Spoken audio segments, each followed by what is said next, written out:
আজ আমরা শিখব কিভাবে পত্র বা চিঠি লিখতে হয়, মনের ভাব প্রকাশ করা কিংবা স্কুলের প্রধান শিক্ষকের কাছে কোনো প্রয়োজনে আবেদন করার জন্য চিঠি লেখার সঠিক নিয়ম জানা আমাদের সবার জন্য খুব জরুরি। চলো, আজকের ক্লাসে আমরা ব্যক্তিগত চিঠি এবং আবেদনপত্র লেখার সহজ কৌশলগুলো দেখে নিই। বইয়ের ৭৭ নম্বর পৃষ্ঠা খুলো, শুনবে এবং বইয়ের পাতায় চোখ রাখবে। ৪. পত্র রচনা। একসময়ে আমাদের যোগাযোগের অন্যতম প্রধান মাধ্যম হিসেবে পত্র বা চিঠি ব্যবহৃত হতো। তবে তথ্য প্রযুক্তির এই যুগে পত্র বা চিঠির সঙ্গে যোগাযোগের নানা মাধ্যম যুক্ত হয়েছে। কিন্তু যোগাযোগের মাধ্যম হিসেবে সেই পত্র বা চিঠিকেই এখনও গুরুত্বপূর্ণ হিসেবেই ধরা হয়। এছাড়া লিখিত প্রমাণ হিসেবে চিঠিপত্রের গুরুত্ব অপরিসীম। দূরের মানুষের সাথে চিঠিপত্রের মাধ্যমে সহজে ও স্বল্প খরচে মনের ভাব আদান প্রদান করা যায়। বড়দের মতো ছোটরাও পত্র লিখতে পারে। পত্রের মাধ্যমে বন্ধুদের সঙ্গে যোগাযোগ রক্ষা করা যায়। তাছাড়া বিদ্যালয়ে বিভিন্ন কারণে প্রধান শিক্ষকের কাছে এবং নানা উপলক্ষে বিভিন্ন প্রতিষ্ঠানে আবেদনপত্র লিখতে হয়।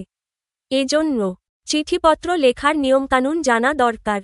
পত্র লেখার কিছু নির্দিষ্ট নিয়ম রয়েছে, আমাদের সেসব নিয়ম জানতে হবে। সচরাচর যেসব পত্র লিখতে হয় সেগুলাকে দুভাগে ভাগ করা যায়: ক. ব্যক্তিগত পত্র ও খ. আবেদনপত্র বা দরখাস্ত।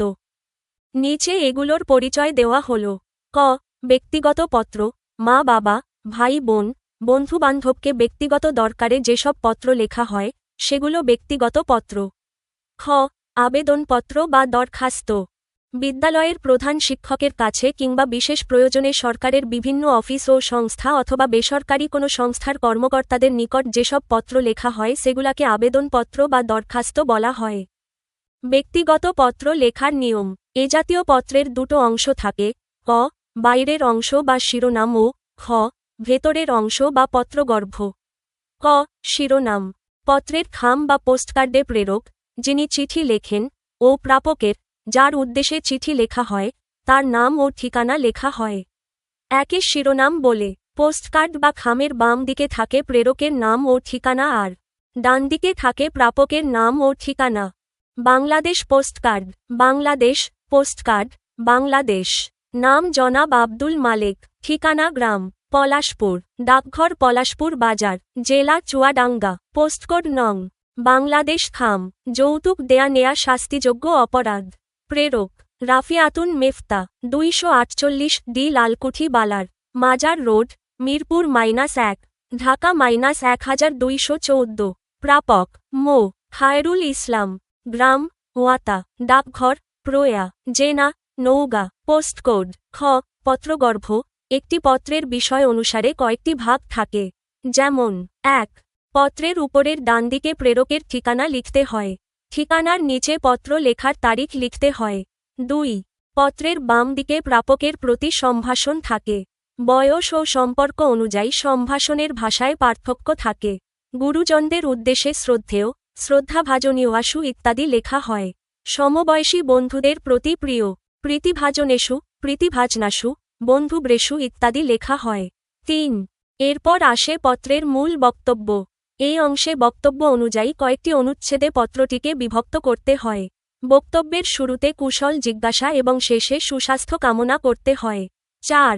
বক্তব্যের শেষে সমাপ্তিসূচক শব্দ, যেমন ইতি, শুভেচ্ছান্তে, সালামান্তে, ধন্যবাদান্তে ইত্যাদি লিখতে হয়। তারপর পত্র প্রেরকের নাম লিখতে হয়। অনেকে পত্রের উপরে ঠিক মাঝখানে মঙ্গলসূচক বাক্য লিখে থাকেন। এতে পত্রলেখকের ধর্মবিশ্বাসের প্রতিফলন ঘটে, যেমন এলাহি ভরসা, ৭৮৬, শ্রীহরি শরণ ও ইত্যাদি। আজকাল এ ধরনের বাক্য সংকেত সচরাচর লেখা হয় না, তবে ব্যক্তিগত পত্রে এ ধরনের বাক্য সংকেত কেউ চাইলে লিখতে পারে। চিঠিপত্র লেখার মূল কাঠামো একনজরে।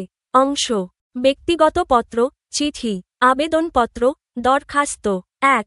প্রারম্ভিক। ডান দিকে নিজের ঠিকানা ও তারিখ, বাম দিকে তারিখ, প্রাপকের পদবি ও ঠিকানা। ২. বিষয়। সাধারণত থাকে না, সুস্পষ্টভাবে বিষয় উল্লেখ করতে হয়। ৩. সম্ভাষণ। সম্পর্ক অনুযায়ী প্রিয়, শ্রদ্ধেয়, আনুষ্ঠানিক, জনাব, মহোদয়। ৪. মূল অংশ। কুশল বিনিময় ও মনের ভাব প্রকাশ, যথাযথ কারণ ও যৌক্তিক নিবেদন। ৫. সমাপ্তি। ইতি, আপনার স্নেহের, তোমার বন্ধু। বিনীত, আপনার একান্ত অনুগত। 6 ঠিকানা। খাম একে প্রেরক ও প্রাপকের ঠিকানা। নাম, শ্রেণী, শাখা ও রোল নম্বর। কিছু জরুরি টিপস। ব্যক্তিগত পত্রে আবেগ ও আন্তরিকতার ছোঁয়া থাকে। এখানে আপনি নিজের মতো করে গুছিয়ে লিখতে পারেন।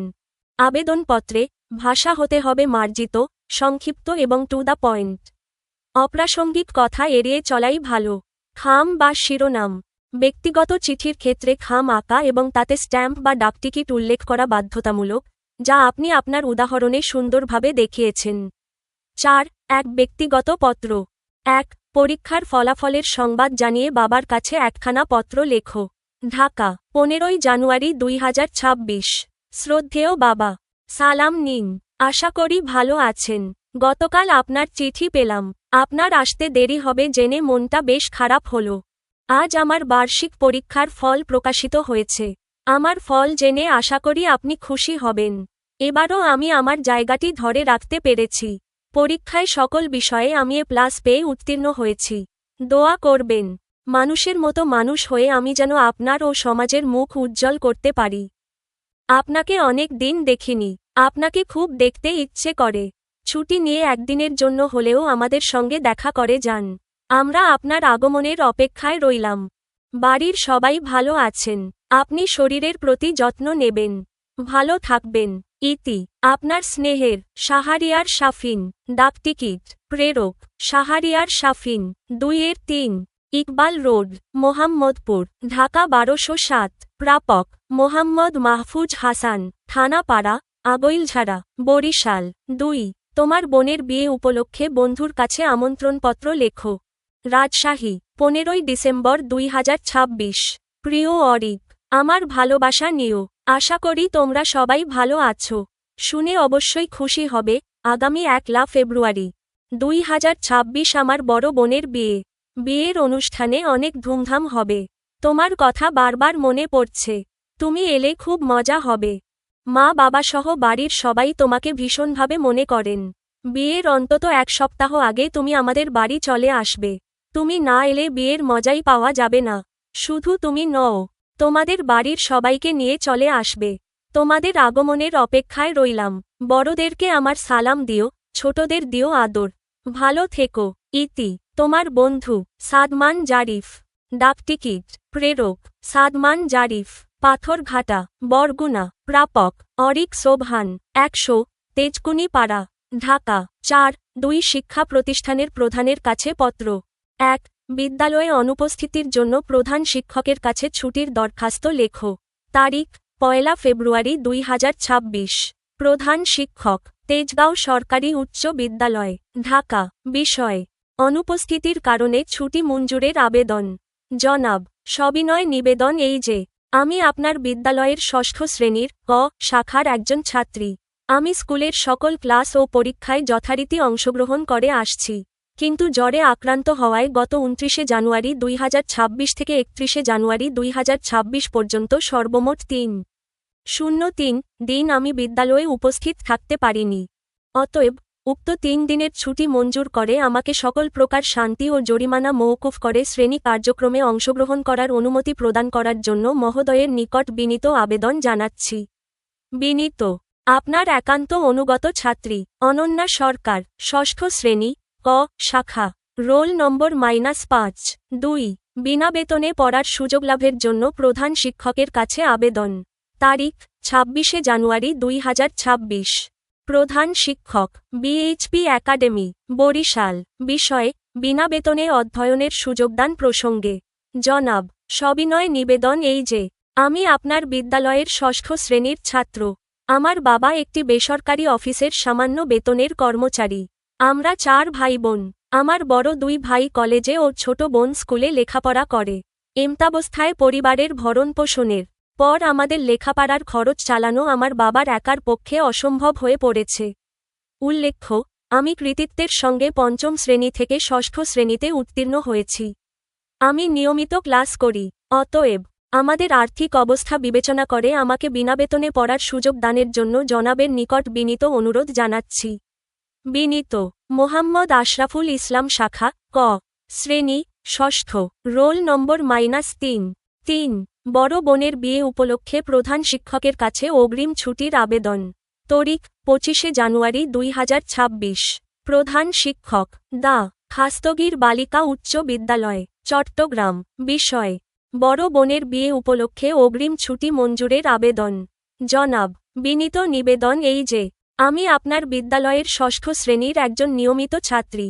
আগামী 2 ফেব্রুয়ারি আমার বড় বোনের বিয়ে। উক্ত বিয়ের অনুষ্ঠানের বিভিন্ন কাজের দায়িত্ব আমাকে দেওয়া হয়েছে। এই কারণে আগামী 31 জানুয়ারি থেকে 4 ফেব্রুয়ারি পর্যন্ত আমার পক্ষে বিদ্যালয়ে আসা অসম্ভব। অতএব আমাকে উক্ত 5 দিনের ছুটি মঞ্জুর করার জন্য আপনাকে বিনীত অনুরোধ জানাচ্ছি। বিনীত রুবি আক্তার, শ্রেণী ষষ্ঠ, রোল নম্বর -11। নমুনা প্রশ্ন 1 পত্র লেখো। ক বাবার কাছে টাকা চেয়ে পত্র লেখো। ঢাকা 26 এপ্রিল 2026। শ্রদ্ধেয় বাবা, আমার সালাম নেবেন। আশা করি বাড়ির সবাইকে নিয়ে ভালো আছেন। আমরাও এখানে আল্লাহর রহমতে ভালো আছি। গতকাল আপনার চিঠি পেয়েছি। আপনি আমাদের কথা মনে করে চিন্তিত ছিলেন জেনে খারাপ লাগলো, তবে আমরা সবাই সুস্থ আছি। বাবা, আপনাকে একটি বিশেষ প্রয়োজনে চিঠি লিখছি। আমার নতুন শিক্ষাবর্ষের কিছু সহায়ক বই কেনা জরুরি হয়ে পড়েছে। এছাড়া আগামী মাসে স্কুল থেকে আমাদের একটি শিক্ষা সফরে, স্টাডি ট্যুর, নিয়ে যাওয়ার সিদ্ধান্ত হয়েছে। বই কেনা এবং শিক্ষা সফরের ফি মিলিয়ে আমার আনুমানিক 1500-1500 টাকা প্রয়োজন। আগামী সপ্তাহের মধ্যে যদি আপনি এই টাকা পাঠিয়ে দেন, তবে আমার খুব উপকার হতো। পড়াশোনা ঠিকমতোই চলছে, আমার জন্য দোয়া করবেন। মা ও দাদুকে আমার সালাম জানাবেন আর ছোট বোনকে অনেক আদর দেবেন। আপনার শরীরের প্রতি যত্ন নেবেন। ইতি আপনার স্নেহের আবরার ফাহিম। ডাকটিকিট প্রেরক প্রাপক আবরার ফাহিম মোহাম্মদ রফিকুল ইসলাম, 2 ধানমন্ডি, গ্রাম শান্তিনগর, ডাকঘর রূপগঞ্জ, ঢাকা -1209, জেলা নারায়ণগঞ্জ। খ দর্শনীয় স্থানের বর্ণনা দিয়ে বন্ধুর কাছে চিঠি লেখো। ঢাকা 26 এপ্রিল 2026। প্রিয় আকাশ, আমার ভালোবাসা নিও। আশা করি পরিবারের সবাইকে নিয়ে ভালো আছো। অনেকদিন তোমার কোনো খবর নেই। গত সপ্তাহে আমি সপরিবারে সিলহেট ভ্রমণে গিয়েছিলাম। সেখানকার প্রাকৃতিক সৌন্দর্য দেখে আমি এতটাই মুগ্ধ যে তোমাকে না লিখে পারলাম না। আমরা সিলেটে চা বাগান, জাফলং এবং বিছনাকান্দি ঘুরে দেখেছি। বিশেষ করে চা বাগানের সবুজ পাহাড়গুলো যেন মাটির সাথে আকাশের মিতালি তৈরি করেছে। মাইলের পর মাইল শুধু সবুজের সমারোহ। জাফলংয়ে স্বচ্ছ পানির নিচে পাথর আর ওপারে ভারতের পাহাড়গুলো দেখতে এক চমৎকার দৃশ্য তৈরি করে। নৌকায় করে যখন নীল পানির ওপর দিয়ে যাচ্ছিলাম, মনে হচ্ছিল কোনো সিনেমার দৃশ্যের মধ্যে আছি। আমাদের দেশের প্রকৃতি যে এত সুন্দর, না দেখলে বিশ্বাস করা কঠিন। কখনো সুযোগ পেলে তুমিও ঘুরে এসো। তোমার গত কয়েকদিনের দিনকাল কেমন কাটলো জানিও। কাকিমা ও কাকাবাবুকে আমার প্রণাম দিও। ভালো থেকো। ইতি তোমার বন্ধু রাফি। ডাকটিকিট প্রেরক প্রাপক রাফি আকাশ আহমেদ, 10 শান্তিনগর, বাড়ি নং -15, রোড 04, ঢাকা -1217, উপশহর সিলেট। আপনারা আমাদের ভুলগুলো কমেন্টে জানাতে পারেন। যদি উপকৃত হন, তবে সাবস্ক্রাইব করুন, ভিডিওটি শেয়ার করুন এবং বন্ধুদের সঙ্গে জানিয়ে দিন।